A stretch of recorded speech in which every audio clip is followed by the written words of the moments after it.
by going back into the distant mists of time. Can you recall where you actually first met and kind of began collaborating?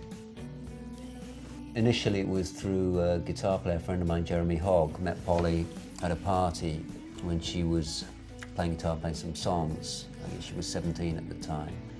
And he reported back to me that he'd met this girl who had a great voice and drunk in the bottom of the garden singing for hours and hours and hours till everybody left and I was still there singing.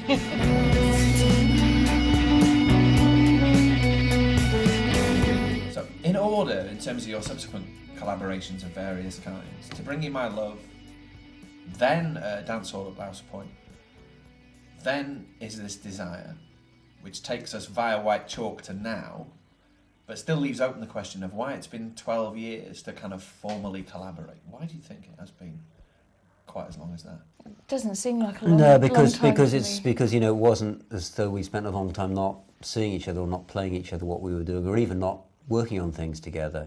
Everything we do to some degree or another is a collaborative effort. I always ask for John's opinion on whatever I'm doing, even if he's not involved. So during the years when I've made records where he's not been involved in that at all, I still send him every single demo I write and want his opinion of the songs.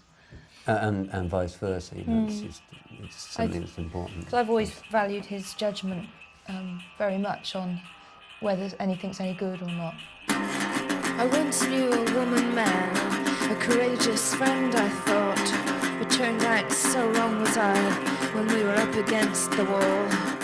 With this new record, I think we were very careful about trying not to repeat ourselves, because that's very important for me in everything I do, and you as well, I think. Sure. And so John wrote a lot of music, didn't you? A lot of which we did not use because I might have liked it, but it would just remind me of something we'd done before. And likewise, there was a couple of lyrics that I made that I just thought, no, we've done that before. So we did comment on what each other was contributing and saying sometimes if, no, that's too much like something else.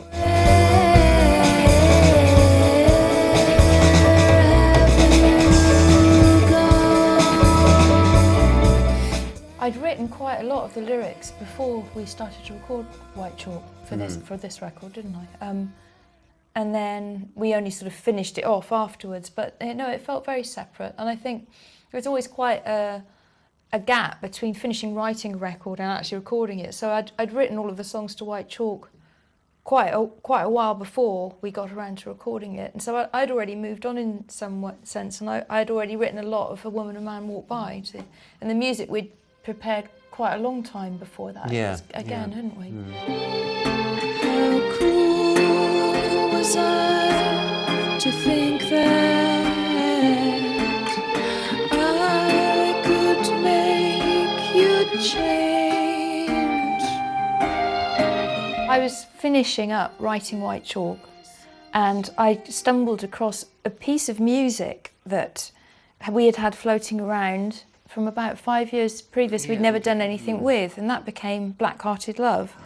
And I remember I'd just finished writing the White Chalk record, and I was sort of going through all bits of music I'd never used, because I often keep parts of music. You had quite a lot around the time of White Chalk. I remember you saying 50 or so fragments. And Yes, songs. I was just like kind of collating everything, thinking, shall I keep that, shall I ditch that, shall I just keep the music of that? And I came across this piece of music, Black-Hearted Love. I think I saw you in the shadows. You mentioned that Black-Hearted Love was the kind of spark for this record. It does stick out. It sticks out in the sense that it's very straight ahead, actually, compared to a lot of the other songs on it. Almost as if you were lighted on making one kind of reasonably standard issue rock song by accident. I mean, did it feel like that? It did feel a bit like that. I mean, I love that song so much. It just feels like a great pop song to me. And there's nothing I don't like about it. But it did sort of, it was like a freak child, really, that it came out like that, because the others didn't. It's maddeningly catchy as well. Oh, the riff is... I could listen to that song lots of times and not tire of it at all. And I love that sort of monstrous guitar riff that just keeps happening. It's almost Morricone-esque, that to me, that sort of soaring. Yeah, it's. I mean, but you know, like all the things that become your favourites, that they happen quite easily and quite accidentally. You don't think about it at the time. There was obviously no effort made to write a simple, straight ahead rock song. It happened by itself.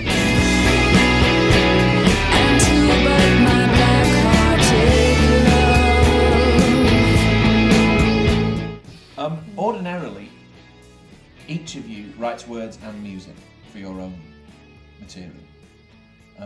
In this case, the division is very sharp. John writes the music, you write the words. Is that difficult? I don't find it difficult at all. I think because musically our souls seem to be in the same place somehow, and so it's the music that he writes feels like part of me anyway. It doesn't feel like I'm wrestling with something that's very outside of myself or very alien to me. I feel that we both play and perform with the same feeling, so it's completely natural for me to feel the music that he's written. It is different in the sense that John comes up with music I could never come up with. I just am not as adept as he is on many different instruments. I just would not ever be able to come up with that intricate a sound. And I think of myself probably much more as a songwriter, and I'll use an instrument as a tool to sing the song that I've written, the words that I've written over, but I can't go much further than that. Whereas I think the music that John makes is just so full of melody and rhythmic changes and all these, that it's very exciting for me to try and construct lyrics over that, and I come up with ways of singing and words that I would never do left to my own devices, because I just can't make that sound. What about the business of someone else writing the words? Again, for me, sort of, it works. A similar thing for me in that I feel that, you know, obviously Polly vocally is you know, far more adept than I am, and I know that I can write.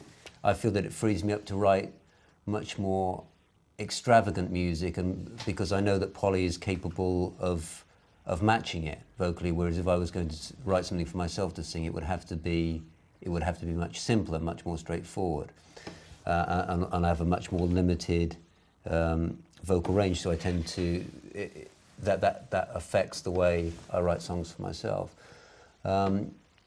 So it's, you know, for me it's quite a liberating process, because I do feel that I can write pretty much anything and throw almost anything at her, and something interesting is going to come back.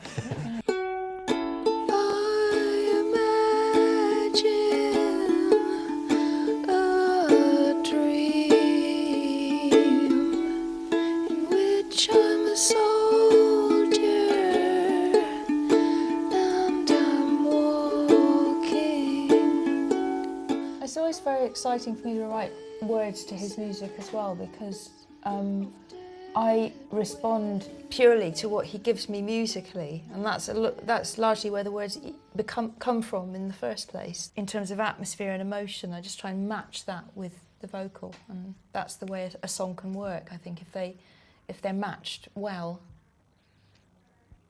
Is it a big ask sometimes? I mean, do you feel quite challenged in a good way? But yeah, always challenged. And some of those pieces of music for A Woman and Man, I remember the music for Pig Will Not and for A Woman and Man Walk By were very difficult. For a long time I couldn't find out how they needed to be, and it's almost as if I had to play different roles with them to see how one might be able to deliver some sort of word over this insane piece of music, particularly in the case of Pig Will Not. I mean, it's just it's frightening.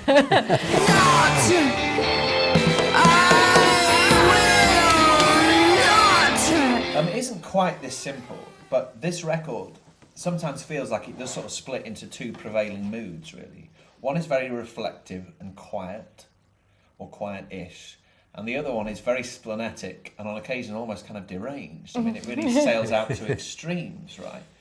Were they recorded separately? I mean, were you flitting from one mood to the other? Because it is very different in places.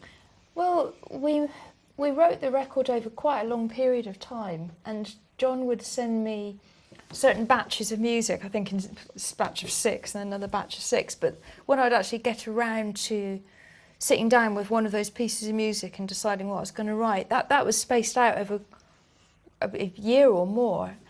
And whenever I'd sort of sit down to work on a piece of music, I'd do it quite quickly. So I knew that I wouldn't listen to it very much. I'd literally sit down and I'd feel feel what the music was suggesting to me always. That was where I would start from. And I'd just try and write a lyric that felt in the same sort of atmosphere and energy of what the music had there already.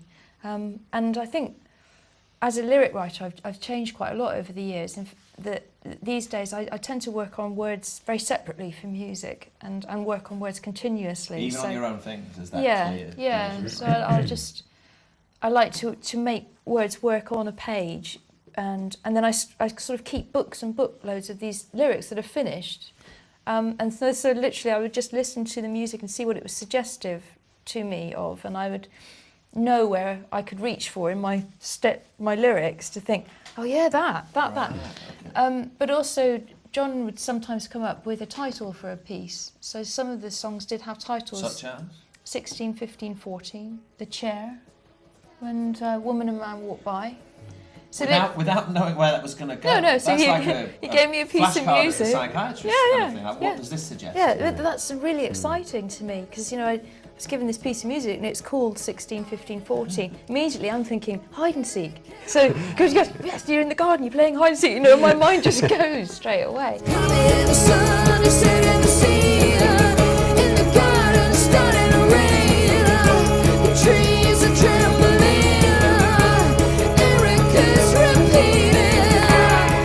Most of the lyrics were written in their entirety, but the wonderful thing was, and this often happens to me actually, but I think to a lot of people, but I would listen to the piece of music and say, for instance, A Woman and Man, and he'd given me that title. I'd already just written a lyric that was right along those lines, so I could just reach for it. I thought that fits perfectly. Never heard you swear like that before, I don't think. Are you sure?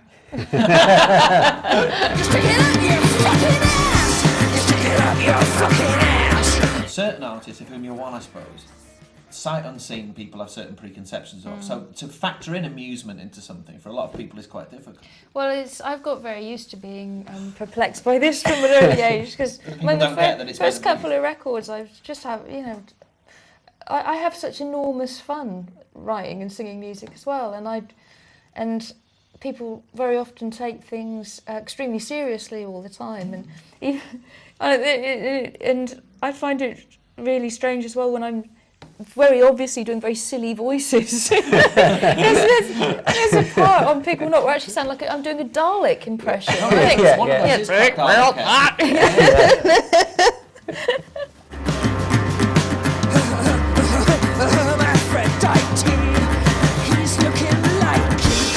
The last record, you toured with a dance company, right?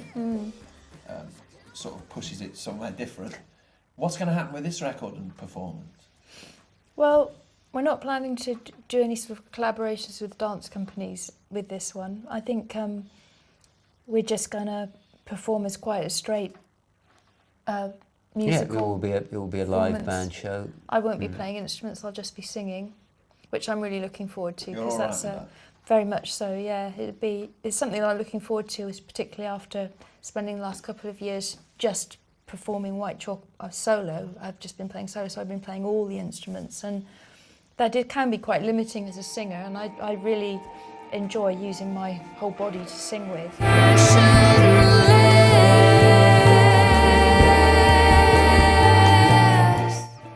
What happens after that? I mean, it's 12 years, I know it's not been 12 years for you, but 12 years in terms of a collaboration, right? I mean, this record is so good, it would be maybe slightly untoward if you waited another 12 years. I think it'd be absolutely necessary to wait at least 12 years for the next one. No, absolutely serious. What are we looking at? 2020 then? Just think how great it could be. How do we cope? was listening to our records together just to remind myself just over the last couple of days, and I just thought it's just so lovely to hear how much better we are now than we were when we did dancehall. I think as writers and players, we're a hell of a lot better, and I love seeing that journey, and I'm really excited to see what we can do in another 10, 12 years' time. Yeah, it's something you hope. It's something you hope for. You hope that you've progressed in that time. And Cracks in the canvas look like roads.